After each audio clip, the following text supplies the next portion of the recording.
gẹ́gẹ́gẹ́gẹ́gẹ́ ẹ̀yin kábíyèsí wa gẹ́gẹ́ gẹ́gẹ́gẹ́gẹ́gẹ́ gẹ́gẹ́gẹ́gẹ́gẹ́ ẹ̀yin tẹ̀ ń fi Fúlàní ìjọba gẹ́gẹ́gẹ́gẹ́ ẹ kó àlejò wọ́n ti rì wọ́n dé fún yín tìbà bàbá wa ti bọ́ta bàbá wa ti mẹ́ẹ́dẹ́ ẹ mọ̀ wọ́n tí wọ́n lọ forí adé wọ́n lọ fi kúnlẹ̀ fún láwà ní Ìlọrin àwọn ọmọ Yorùbá wọn mú wọn dání báyìí wọ́n hóòdì bàbá ní Yorubawuyi wọ́n ní kábíyèsí o wọ́n ní gbogbo ọmọ Yorùbá ẹ̀yin náà ṣe kábíyèsí náà kí ló dé ẹ sì ń bínú ni bàbá ti ṣàlàyé wọ́n ti ṣàlàyé ẹ máa gbọ́rọ̀ lẹ́nu wọ́n ti ṣàlàyé wọ́n ti kó wọn dé o wọ́n ti ṣí wọn róbóróbó dé wọ́n bọ́ńdù ẹ ti rí ọ̀yá ẹ ká wò wọ́n àwọn tẹ́ ń wò yẹn ọlá pé èdè Haúsá ni wọ́n fi ṣe ni ẹni tí mo dẹ̀ tó bá mi translate ẹ̀ ó wà níbi iṣẹ́ ọkọ̀ sọ fún mi lẹ́nu ni wọ́n láwọn tí wọ́n kú wọ́n láwọn tí wọ́n ṣì wọ́n láwọn ará Ghana àwọn ará Ghana ni wọ́n lé wọn kódà ni wọ́n fún wọn lọ́kọ̀ ọ̀fẹ́ wọ́n ní free moto ni wọ́n fún wọn tírọ̀kì ni wọ́n fi dì wọ́n póyá ẹdí ẹrù yín àlẹ́ ẹdí ẹrù yín Ghana gbẹ̀gbẹ̀kúgbà Nàìjíríà ló gbòòṣì ẹkọ ẹrù yín kẹ́ máa lọ síbẹ̀ wọ́n ná ìgbé àfẹ́wé àwọn Ghana ń sìn àwọn Ghana ń sìn ìlú wọ́n build ẹ̀ ní wọ́n build ẹ̀ wọ́n lé wọn ní Burkina Faso wọ́n lé wọn ní Benin Republic wọ́n lé wọn Mali tó ti wá gan wọ́n ṣé Mali tó ti wá àwọn pípù yìí gan ṣé wọn ò ní ìlú ni ẹjọ́ tó yọ ṣé wọn ò ní ìlú ni kí ló ti gbogbo àgbáyé ń lé wọn ṣé wọn ò níbi tí wọ́n ti originated wá ni ẹ dákun bó lọ́ríjìn àwọn pípù yìí ìlú wo náà ti wá gangan bá ní Mali ń lé wọn a ní Burkina Faso ń lé wọn who are these people ta ni wọ́n ṣé èèyàn làwọn pípù yìí ṣé èyí pé àbí òun ni wọ́n ni tọ̀ wọ́n tún máa jọ ìwìn lójú tèmi o àyè tí máa wà tí ò ní nílùú ẹ tún wá ń káàkiri àwọn bíi tí wọ́n ń dé sí ẹ tún wá fi ọwọ́ mọ́wọ́ ẹ fọwọ́ síbi tí wọ́n ń gbé tẹ́ bá ti débi kan ẹ fẹ́ pa wọ́n ni ẹ fẹ́ gbalẹ̀ wọn ni ẹ fẹ́ rán wọn lọ sọ́run àjàǹtẹ́ ní anyway tó bá ti dé kó wá dìde ń sin wọn wá ń lé wọn wá ń lé ọpẹ kúrò lórí ilẹ̀ wa èdè yín ìgbà yẹn ló bá Badagry wọ́n bọ̀ wá báyìí wọ́n lè fi Fúlàní joyè ọba Badagry ní oyè táwọn Fúlàní jẹ wọ́n lọ́lọ́run ló gbé síbẹ̀ àbẹ́ẹ̀rọ Ọlọ́run wọ́n lọ́lọ́run ní o wọ́n wá ní oyè táwọn tiẹ̀ fi jẹ yẹn wọ́n ní òkè rere láró mi òhé wọ́n ní òkè rere wọ́n ní high post àwọn fi ṣe o kódà wọ́n fún nílẹ̀kẹ̀ ìlẹ̀kẹ̀ oyè wọ́n fi ìlẹ̀kẹ̀ sí Seriki Fúlàní lọ́rùn wọ́n fún ní kí ló máa ń pè kíní staff ọ̀pá àṣẹ ọba James ní Badagry wọ́n fi oyè dá Fúlàní lọ́lá wọ́n fún ní ìlẹ̀kẹ̀ àti ọ̀pá àṣẹ sọ́rùn ẹ̀. This can only happen in Yoruba land. Ilẹ̀ Yorùbá nìkan. Nílẹ̀ Yorùbá ẹ wá wo Bíní ní ilẹ̀ Bíní kì í ṣàbálẹ́lẹ́ yìí o abájọ ọba àtọ́pàyẹ iṣẹ́ ọba abájọ tí nǹkan ò lè kan bàbá yẹn lára kábíyèsí ọba Jẹ́mísì bá mi share fídíò yìí kó kan ọba Jẹ́mísì o kó kan ọba Jẹ́mísì bá mi share fídíò kó kan wọn èkì tó lọ sọ́dọ̀ tí wọn mò ń padà bọ̀ lọ́dọ̀ yín ni o ẹ pé mò ń gbé wọnú ara wọn ni kakọ lọ sọ́dọ̀ kábíyèsí wa Tìmí Ẹdẹ ọba Mùnírùdínì wọ́n ti bẹ̀bẹ̀ òní àwọn lẹ ń wò yìí wọ́n ní mi ò fi orí adé wọlé ọmọ Yorùbá ara Emir Ìlọrin tí kò lè dáadáa mọ́ ló jẹ́ kí n kúnlẹ̀ kí wọ́n láwọn ò forí adé wọlé wọ́n ní ẹ dákun o kábíyèsí ní ẹ dákun wọ́n láwọn ò forí adé wọlé kábíyèsí inú mi dúpẹ́ tí ẹ bọ́ta torí wọ́n ti dà àwọn fídíò sí yín kan jáde o máa ṣó díẹ̀ lára àtàwọn fọ́tòs yín wọ́n ti rọ́ wọn síta àwọn èèyàn rẹ́dí àti kí ni máa ń táìmù táwa yìí kí ni máa ń fàájà láwà kí ni máa ń ja pẹ́tẹ́pẹ́tẹ́ òun láwà àwọn Yorùbá táwa yìí nísìn tó bá ń gba alálẹ̀ is working ó dàgbà àwọn alálẹ̀ ti dìde nísìn tí wọ́n sùn sí sleeping tablet tí wọ́n lò time ó ti expire gbogbo wọn ti jí dìde màá wá fi tó àwọn fídíò méjì kan fún yín kẹ́ wá wo ohun tí àwọn tó ṣẹlẹ̀ ní Benin so ogun tí ń ṣẹlẹ̀ ní Badagry nísìn ogun Fulani S-men àtàwọn àgbẹ̀ tí ṣẹlẹ̀ ní Badagry nísìn ó ń lọ lọ́wọ́lọ́wọ́ báyìí ẹ̀dẹ̀ ń bò àwọn alálẹ̀ náà tú yín síta àwọn alálẹ̀ ilẹ̀ Yorùbá náà tú yín síta mò ń bọ̀ tìmí ẹ̀dẹ́ ẹ̀ka kọ́kọ́ sọ ti wọn náà tó rà nù bàbá yẹn ṣe mí wọ́n ní mi ò fi orí adé wọ́lẹ̀ o ara Emir Ìlọrin tí kò dáadáa mọ́ ló jẹ́ kí n kúnlẹ̀ kí ọba Munirudeen Adéṣọlá Lawal Laminisa kínní ṣàlàyé àṣà Yorùbá tó ní kí ènìyàn bu ọ̀wọ̀ fún àgbàlagbà ni òun tẹ̀lé láti fi hùwà náà wọ́n ní àṣà Yorùbá tó ní ká bọ̀wọ̀ fún àgbàlagbà ni àwọn tẹ̀lé káwọn fi hùwà táwọn wù wọ́n ní àwọn òrírí adé fín o wọ́n lẹ́yìn ọmọ Yorùbá wọ́n ní ẹ má bínú o wọ́n ní ẹ jọ̀ọ́ o bẹ́ẹ̀ kábíyèsí a ti sọ fún yín wípé àwọn ọmọ tá wà nísìn everything wọ́n lọ ń dìgì ẹni tó bá ń gbọ́ diggers wọ́n ti ń dìgì yín o Ọlọ́run ló ní kẹ́ jáde ẹ wo fọ́tò yìí ẹ̀yin ni o abẹ́ wọn ti pẹ́ yìí ní nílùú Mẹ́kà níbi tí a ti sórí kalẹ̀ àṣà ará Saudi òun ni kí wọ́n wé gèlè sórí anywhere tí prince of Saudi tó bá ń lọ òun àti gèlè ẹ̀ ni a wé gèlè yẹn sórí ni tó pé àṣà tí wọ́n ní àṣà tí yín ni kẹ́ ẹ dádé ibo lẹ gbádé sísà ibo lẹ gbé adé orí yín sí tẹ́ fi lọ sí orí kalẹ̀ nílùú Saudi náà kò ń béèrè lọ́wọ́ yín ni sà Ọlọ́run bá yín ṣe pé ti já kò ń ṣe threat respect yẹn ẹ̀yin ọba ilẹ̀ Yorùbá ẹ deserve ẹ̀ tẹ́ bá wá sọ wípé ẹ ní ìgbà àwọn ọmọ wa impose ẹ̀ lórí ilé yín lórí tipátipá wípé ẹni àpọ́nlé ẹni iyì ẹni ẹ̀yẹ ni yín torí orí àpèrè tẹ́ wà yẹn àwọn bàbá wa lè represent tẹ́ bá wá mọ̀ ẹ ká sáré dí ọ̀rọ̀ àwọn afọbajẹ́ ní Ṣèyí Mákindé máa regret wọ́n ní tí Ṣèyí Mákindé ṣe wọ́n ló máa regret ní tó ṣe o wọ́n ní Ṣèyí Mákindé ti bẹ́ o wọ́n ló máa regret Governor Ṣèyí Mákindé wọ́n ló máa regret. The princesses known as Atiba 9 described his appointment as unacceptable and a disregard for tradition.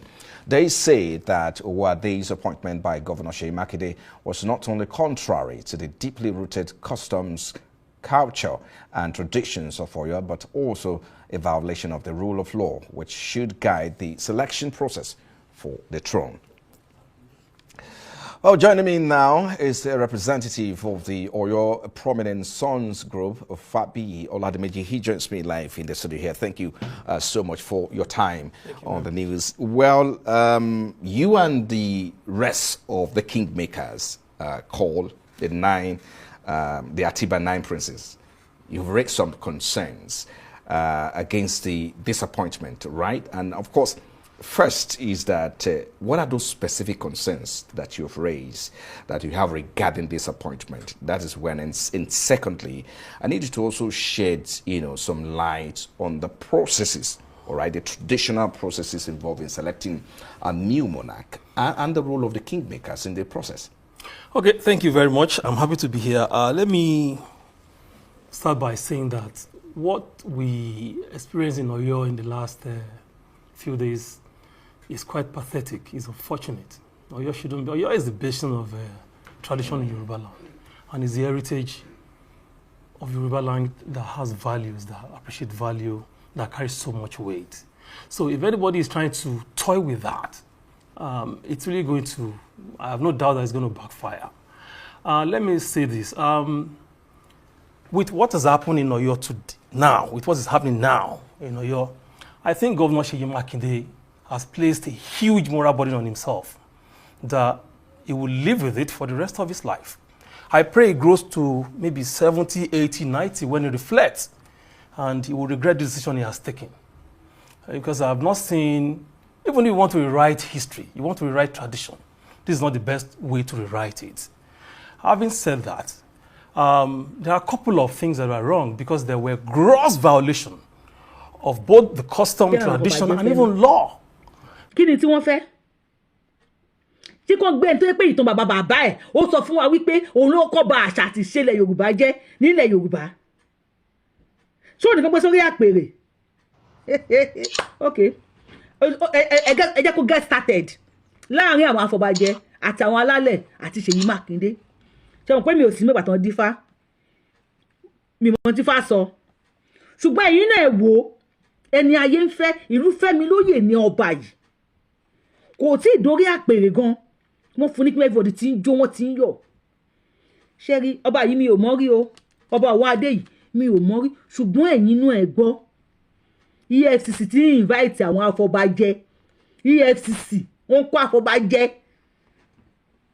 wọ́n náà gba kinní kan mi allegedly wọ́n náà gba kinní kan million wọ́n gba ilé ẹ bá mọ̀ iye tí wọ́n sọ pé wọ́n gbà bá mi kọ́ sí comment section wọ́n ní ẹgbà SUV ṣé ẹni tó kówó fún yín kì í ṣe pé ó fẹ́ ra ipò ni a ní Ọ̀yọ́ state belongs to all of us stool Aláàfin Ọ̀yọ́ yẹn ó belongs to every Yorùbá speaking people gbogbo ọmọ Yorùbá pátápátá tó ń sọ Yorùbá lẹ́nu àjọ ní àpèrè Ọ̀yọ́ Aláàfin ni in the first place owó kí ni wọ́n ń fún àwọn afọbajẹ ṣé lè ṣàlàyé fún mi owó kíni láti fi ṣe kíni àti kíni pẹ̀lú kíni ni owó tí wọ́n fún àwọn afọbajẹ ẹ ṣàlàyé fún wa owó tó fún àwọn afọbajẹ ẹ jẹ́ ká gbọ́ ká mọ̀ ẹ ká lọ sí Ọ̀yọ́ Aláàfin ojú pàṣẹ kẹrẹ mọdẹ máa ti bá àwọn náà pé kó lówó gbowó wọn pé kí wọ́n fà fẹrù sílẹ̀ kó lè bá a dìjà kó lè bá a dáàpọn kọ́ máa dé yẹmí lé.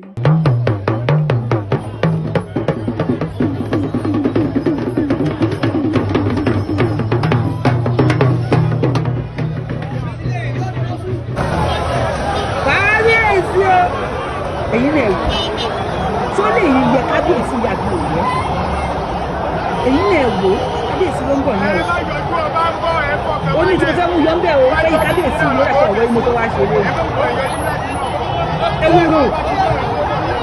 ẹ̀rù bẹ́ẹ̀ mo ṣe tì.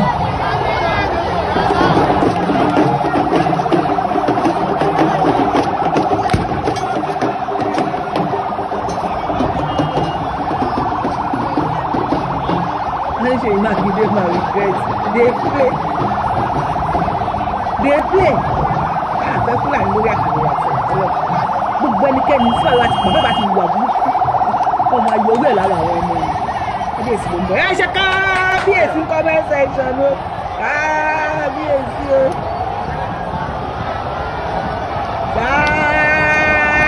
kábíyèsí o mo máa mọ̀ ọ̀rọ̀ ìdájọ́ náà lórí kíkúrò kábíyèsí kábíyèsí ọgbọ́n sí ní tí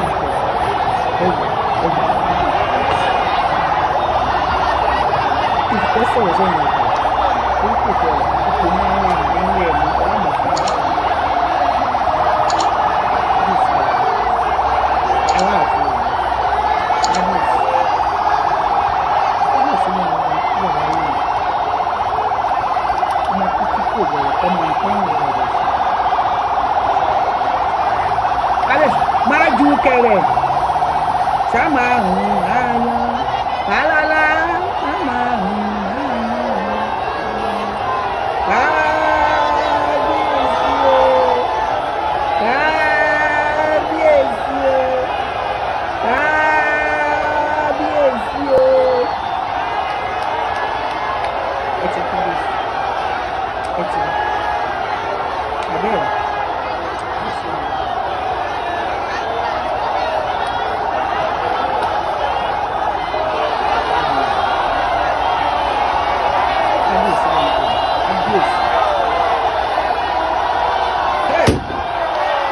Ọ̀gá ọdún kan sókè kú. Kábíyèsí mi.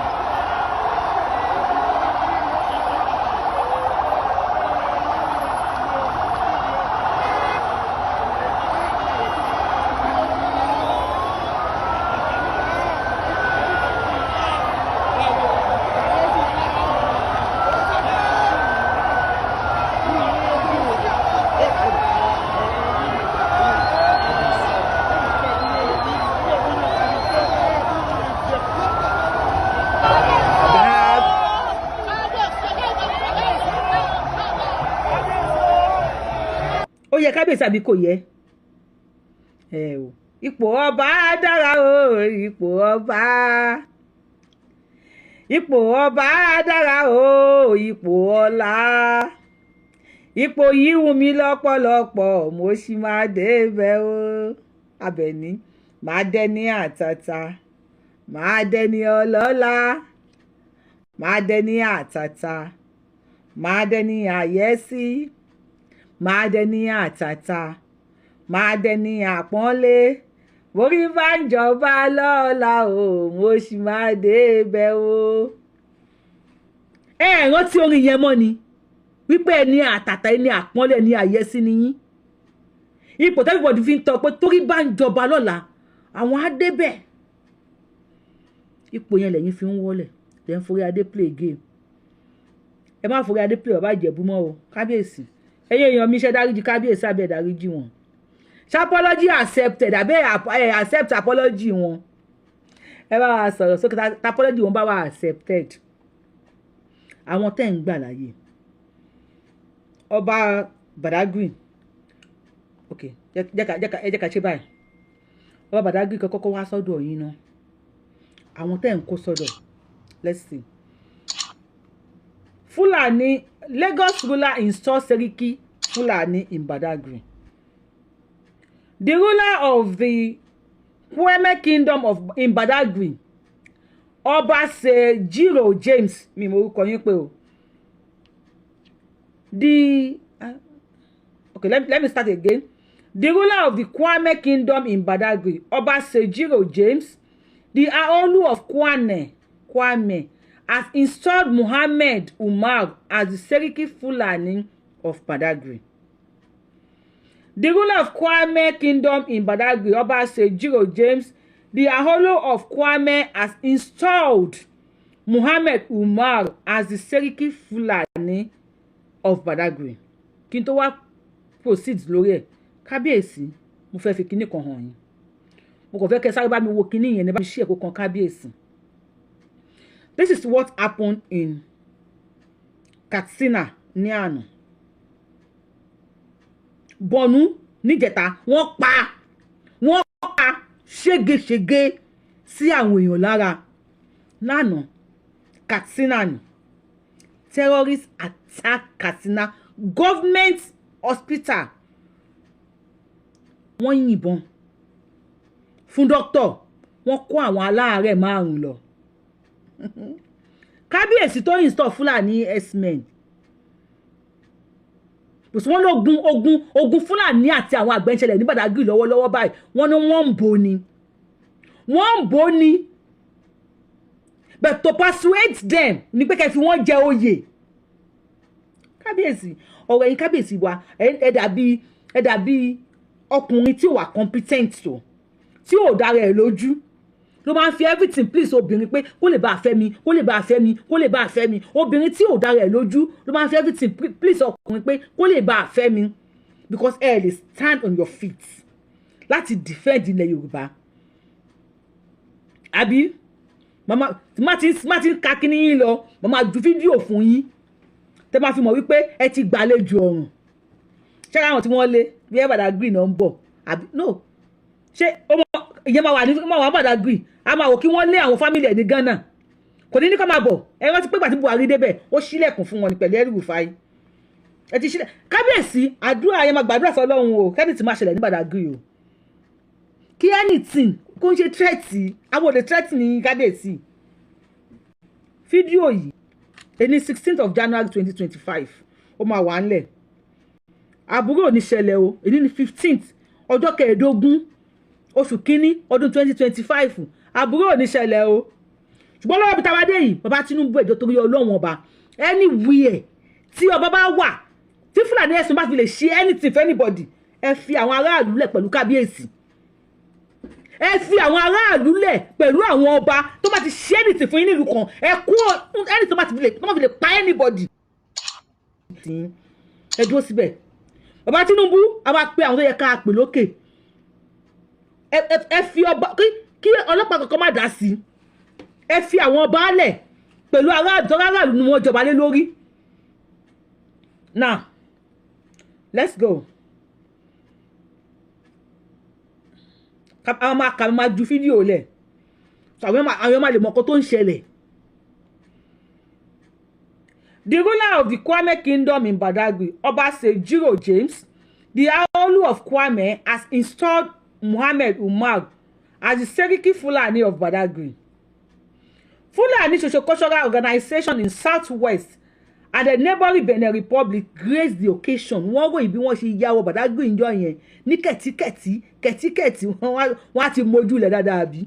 Kò sí wàhálà ìyá tó ń jẹ tálíkà lọ́wọ́ ó ń gbé wéètì ní tó bá jẹun tó bá yó tán ó máa mú olówó náà sọ̀wọ́ ògún gbọ́. Ìwọ́n ti ń pọba náà èmi ò ní Fúlàní tẹ́bí jòyè máa pààyàn o ṣùgbọ́n tó bá pùn tó bá ṣẹlẹ̀ kábíyèsí àwa wà lórí íńtánẹ́ẹ̀tì bíbí. Presenting him with the traditional staff and beads at Sito Gantome community along the Seme Expressway in Badagry. Mr. James said, though the stool you are is too high, you have been endorsed by God today, and it will be guiding you. The traditional ruler urged the new Seriki Fulani to always be on top of situation in Badagry communities. According to him, there have been issues between pastoralists and the farmers in Badagry.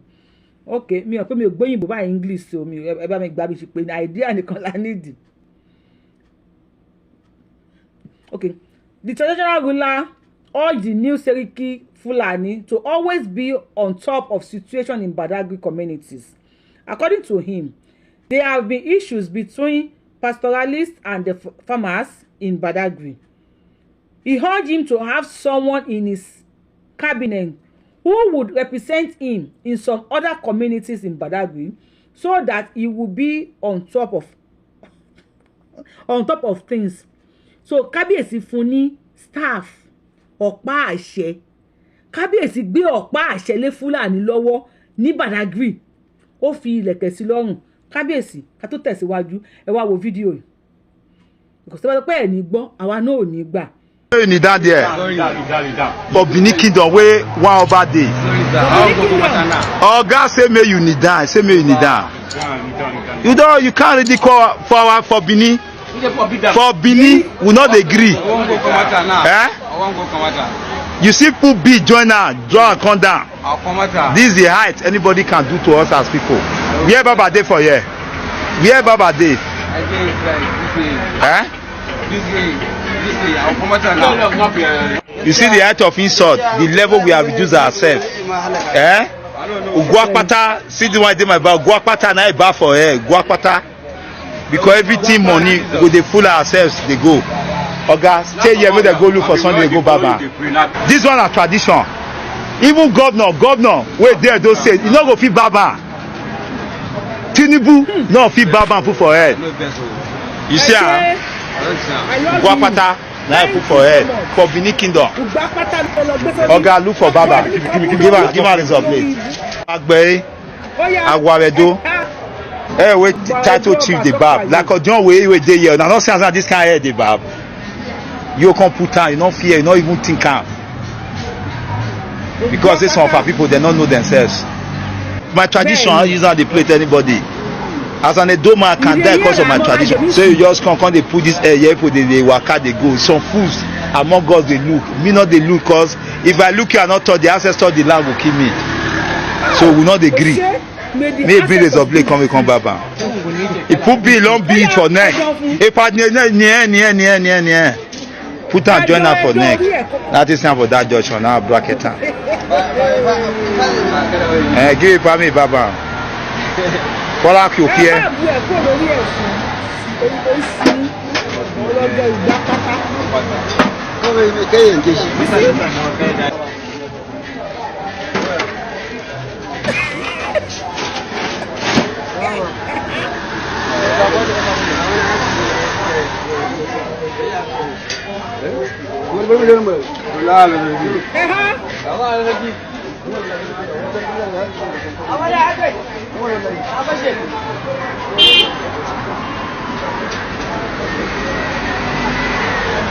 O ko gbe here. Don't clear, it is clear.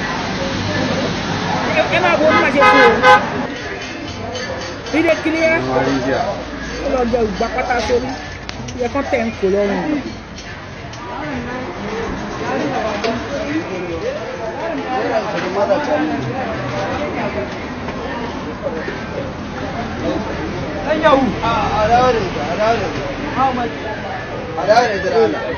Our family is here.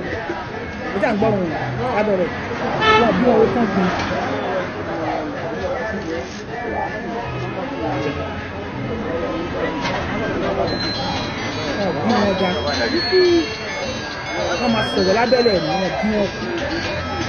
Bini Kingdom la pe bi yayin na Bini Kingdom. So me ri bi won bi ere ki. Ba pata ilo pe yayin wa. Amole bi e ti de. Amole bi e ti wọlé. Ẹ má ye ka ni kini pede pẹ̀lú si o. Ẹ ti gba pata ni. Our family can be a thing of the same. This blade now, the one they tell you is where they go package. Now it be. Kuru na mamulo hilola. Okay, wo kan ni ki wa sọ̀rọ̀ le lórí.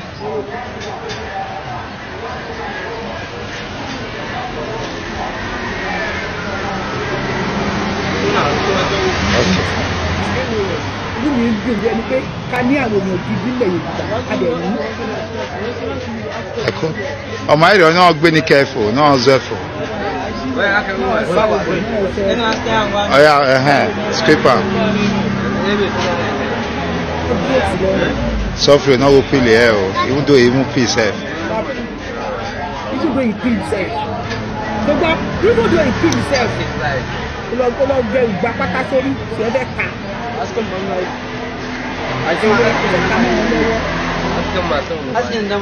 Blade are looking back there.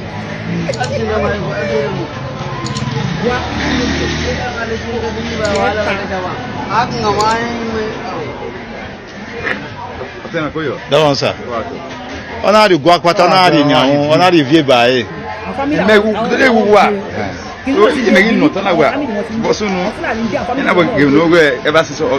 Facebook. Oh, you see? And when Igbomarudu na here could be again. I just imagine. Oh,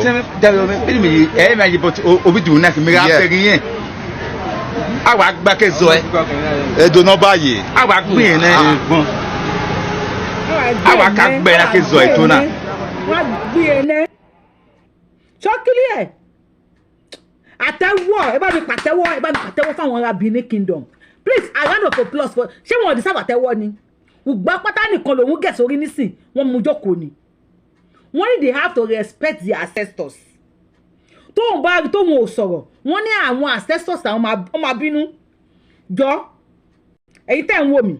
Kí lẹ rò pé fún àwọn people yìí ní confidence láti dá Fúlàní yẹn jókòó láti fa irun orí ẹ̀. Ẹ wo bó ṣe múra. Ó lọ wọṣọ wọn. Ó gbé bead wọn ata ilẹ̀kẹ̀ lásán wọn fẹ́ rí lọ́rùn ẹ̀. Wọ́n ní you even put bead join. Ṣùgbọ́n àwọn ọba wa tí wà ní Badagry ọba Jemisi. Àwọn gan-an gbé bead sí ọrùn Fúlàní. Wọ́n tún fún ní ọ̀pá àṣẹ. Wọ́n wá ní kó ní àwọn kí ni wọ́n máa ń pè wọ́n àwọn olóyè káàkiri tí wọ́n máa dá ẹjọ́ láàrin ìlú. Bídì tí pé àwọn ọmọ ìlú yẹn tí wọ́n gbà. Kí lẹ rò pé kí ló fún àwọn people ní confidence bá mi kọ sí comment section. Ohun tẹ́ bá rò pé fún àwọn ọmọ Benin ní confidence. Wípé lè wá bá tradition àwọn jẹ́ níbo ló ti wá. Wọ́n ní Tinubu yẹn gan wọ́n ní Tinubu ò lè gẹ́ sórí. Káwọn gbà. Bẹ̀tà àwọn tí wọ́n máa ti fún wọn màálù kan. Tó bá gbélé Yorùbá ilé ìṣẹ̀lẹ̀ nísìn láàrin few hours kí ló máa ṣẹlẹ̀? Kí ló máa ṣẹlẹ̀? Ẹ̀yin ò ní fẹ́ àwa náà ò ní gbà o. Ògún alájẹ ń gbọ́. Ẹ̀yin kábíyèsí ẹ̀ ní fẹ́ àwa náà ò ní gbà. Ẹ jẹ́ ká continue.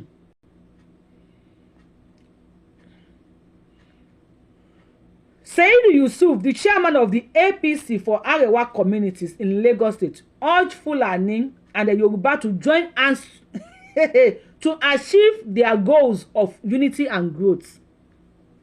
Kí Fulani àti Yorùbá pawọ́pọ̀ láti achieve growth and and unity láàrin àti tani unity láàrin àwọn tani àti tani ti gbàgbé ipe unity náà fi wọlé sí wọn lára ní Sokoto tó fi wọlé sí wọn lára ní Katsina níbi tí wọ́n ti lọ pa doctor kò sí wàhálà àbúkò ṣáà ní ṣẹlẹ̀ sára Badagry kábíyèsí ùgbọ́ apáta ògún gbọ́ ògbó apáta yín ọba Jemisi ògbó apáta yín thank God pọ́n ti lo Mr. Jemisi fún yín so a ní láti dára láàmú púpọ̀. Mr. Yusuf said they should put politics aside and work to develop their communities. Their communities? They politicize everything. Everything in Nigeria is about politics. If not, kábíyèsí ìgbésẹ̀ wo lẹ ti gbé? Ìgbésẹ̀ wo lẹ ti gbé? Tó wáyé pé kẹ́ fún wọn ní oyè, ó ní solution pé wọ́n kó ẹran jẹ oko. Wọ́n bá àwọn àgbẹ̀ wọ́n kẹ́ran jẹ oko wọn. Ìgbésẹ̀ wo lẹ ti gbé? Okay, kò sí wàhálà Ọlọ́run. Muhammad Laba, the Seriki Fulani of Abeokuta and chairman of Maeti Allah in the southwest, said the installation of such leaders played a great role in resolving conflicts. Bí mo bọ̀ gan nìyẹn. Mr. Yusuf lára wọn, ó ní bí wọ́n ṣe install great leader. Ó máa settle àwọn conflicts, àwọn ogun, ìjà, wàhálà, fìtínà tó ń lọ lábẹ́lẹ̀. So ẹ láti fún wọn ní àpèrè for them to comply with you lórí ilẹ̀ yín.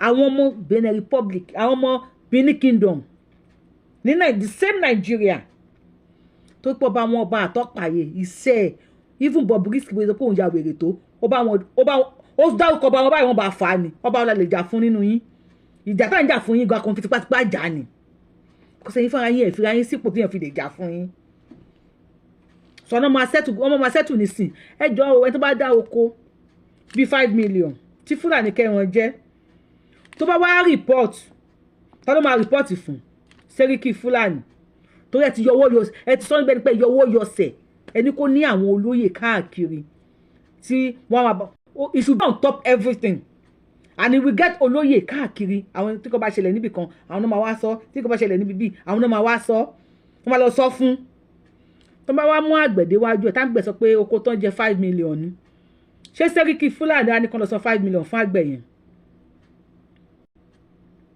bọ́ọ̀lẹ̀ ló ń ṣe yín ni bí àìlè wọn náà kí n lọ́ba ká lójú ẹ wá ọba ò kí ń pé méjì láàfin joyè lè pé 1 million ẹ wá gbé ipò yín abẹ́ mọ̀ pé ẹ ti gbápèrè yín kalẹ̀ tí wọ́n sì pẹ̀ ti gbápèrè yín kalẹ̀ gbogbo ẹni tó bá ti ṣẹlẹ̀ ń sìn kọ́ máa lọ rìpọ́ọ̀tì fún Fúlàní yẹn kò sí wàhálà mi fẹ́ bá yín rojọ́ púpọ̀. Aminu Dongara, the chairman of the Arewa Council of Chiefs in Lagos, said his people will continue to remain committed to the welfare and the well-being of residents. Aminu sọ pé àwọn èèyàn wọn wà committed fún well-being of the residents. All the welfare and well-being of the residents in Badagry. Ọwọ́ àwọn Fúlàní ló wà. Abáyọ̀ tẹ́jú pé ní pastoralist àbí kí lẹ pé pastoralist lẹ ṣe pé you fail to use Fulani estimate ẹ̀rù alu àgbákò òyìnbó agbóyìnbó jẹ́ àwọn British kọ́ wá lọ agbóyìnbó jẹ́ Amẹ́ríkà wá lọ ojoojúmọ́ ní dictionary wa ń lékún. In his address, the new Seriki Fulani assured that he would work to address his people pressing issues of poverty, education, and healthcare.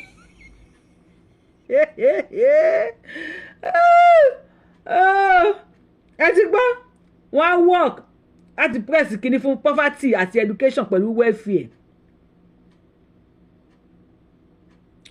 kò sí wàhálà ọlọ́run kí ni mo sọ fún yín kò sóògùn kò sí èpè ọlọ́run kò sí wèrè ẹ continue Yorubawuyi lórúkọ mi Yorubawuyi lèmi ń jẹ́. If you are seeing this page for the first time, I am the one and only Akalolu of Yoruba land. Adáwọn ilẹ̀ Yorùbá ọmọ jọmọ lọ́yọ́ lóye tí ó pè méjì abẹ ní ọmọ ṣe pààrọ̀. Kí lẹ rí sí táwọn gọ́vnọ̀nsì ń ṣe? No, mo ń bèrè lọ́wọ́ yín kí lẹ rí sí tí wọ́n ṣe? Àmúlùkù gọ́vnọ̀nsì, àwọn ọba yín àtàwọn afọbajẹ. Ẹ ń wò mí, if you have not subscribed to this YouTube channel, what are you waiting for? Put your subscribe button, hit notification bell. Wọ́n bá ti wọ pátá anybody ní Nàìjíríà nílẹ̀ Yorùbá.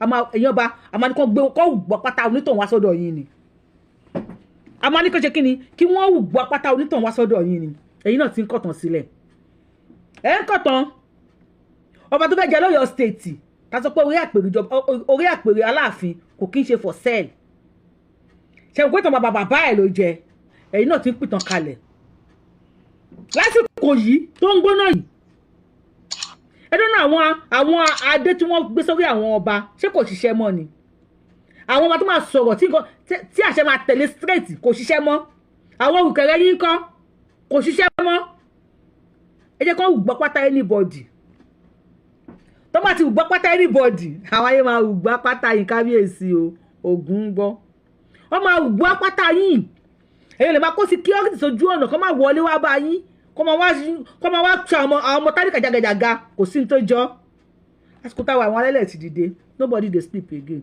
everybody don wake up see your my next show kí lẹ rí sí ṣe ti tẹ́tàn pọ̀ lórí show yìí tí mo ti polówó tap send tí mo bá ti polówó ẹ bá mi dánú tap send ẹ lo promo code mi Abiola TTS ẹjọ ẹ ní ṣàgbákò lákòókò tí bá kọ́ fẹ́ ju owó sílẹ̀ gbogbo owó là ń ṣe àṣẹwó làwa o gbogbo owó là ń ṣe àṣẹwó ń kí yín o àṣẹwó ń kí yín gbogbo owó là ń ṣe gbogbo owó là ń ṣe ẹ bá wa dòwò pọ̀ kí ló dé kí lẹ fẹ́ ọ̀rọ̀ yín sú wa ọ̀rọ̀ yín kábíyèsí ọ̀rọ̀ yín sú wa gidi gan ni ọ̀rọ̀ yín ó dàbẹ̀ ni pé see your my next if you are coming on this page for the first time self praise ni o Akalolu kí n tó obìnrin yẹn sọ̀rọ̀ tọ́rọ̀ ń jó mi lẹ́nu kí n tó wá sọ gbélé ìdélẹ̀ mi ò wá ní praise ara mi Yorubawuyi lórúkọ mi Yorubawuyi ni mo ń jẹ́. If you are coming on this page for the first time, I'm the one and only Akalolu of Yoruba land. Adáwọn ilẹ̀ Yorùbá ọmọ jọmọ lè yọlẹ́yìn tí ò pé méjì. Abẹ́ní ọmọ òṣèré pààrọ̀ tó máa pààrọ̀ tí wọ́n adéwájú federal government. Tó máa sign ẹ̀ adéwájú Elédùmarè. Yóò kí wọ́n lọ́n lọ́fẹ̀ẹ́ o. A kú bí 99 times years. Tó bá wà padà sáyé kó wá di Mẹ̀túsẹ̀là. Kí ẹ tẹ subscribe button yín, kẹ tẹ notification bell yín sí all. Ẹ ń wẹnu mi. I love you. Dáàbò see you on my next show. Ẹ bá tán pọ̀ lórí show tẹ bá ṣí ẹ fún wọn tó gbọ́ pátá anybody àwọn alálẹ̀ ti jí o ti ń wọnú anybody wọ ebú kí ni máa já pútẹ̀pútẹ̀ òun láwàá Ògún gbọ́ dáàbò.